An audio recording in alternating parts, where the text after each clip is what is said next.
Hey, in this video, we're going to find out why should we use Spring. So Spring in a nutshell, basically Spring is a very popular framework for building enterprise Java applications. When Spring first came out, it was initially a simpler, lightweight alternative to J2EE. They basically give you a large number of helper classes to make enterprise development easier. But now you may wonder, well, what about J2EE or Java EE? And here they have client-side presentation. They talk about server-side presentation with JSP, servlets, XML, and web services. They also discuss the idea of server-side business logic using enterprise Java Beans, web services, and so on, and all talking to a back-end database. And this all looks really good on paper. And as the developers, we were very excited when we saw this, viewing it on paper. But what happened is that when we actually got into the implementation details, it was another story. And I'll talk more about that in a second. All right, so how did J2EE grow up? Well, in the early days, it started out really nice. You had servlets, JSPs back in 1999. You also had enterprise Java Beans, Java Message Service, and RMI remote method invocation. And then over the years, they added more support for EJB with 1.3. They added, in J2EE 1.4, they added web services.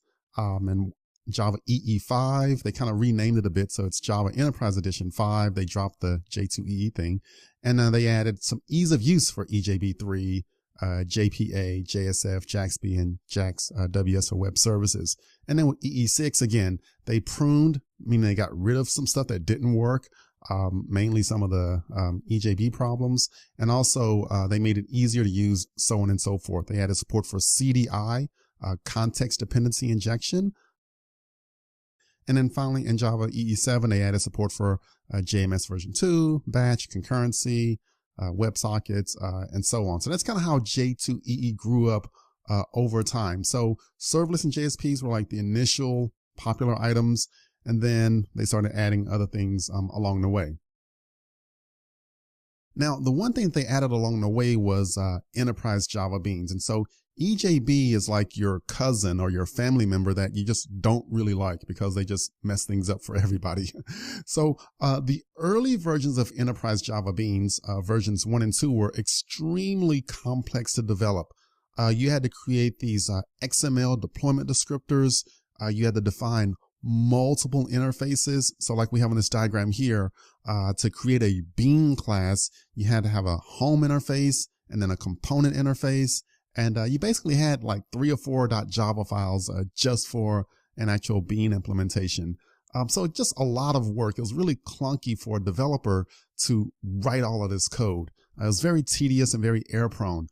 But once you finally got the bean developed and deployed it, and you deployed it in production, then you were slapped with another problem: poor performance. So these entity beans, basically mappings between Java classes and database tables, just awful, slow, just terribly slow. Like we actually had to do on one deployment, we actually had to pull our code back out of the production and actually remove the EJB functionality because it slowed everything down.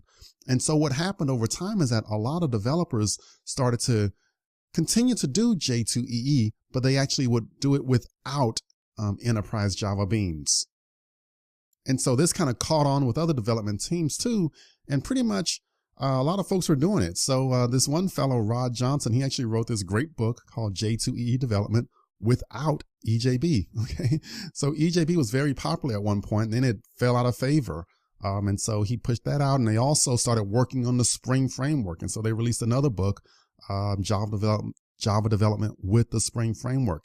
So EJB was kind of like that bad cousin or that bad uncle that you just didn't want in the family because they messed it up for everybody.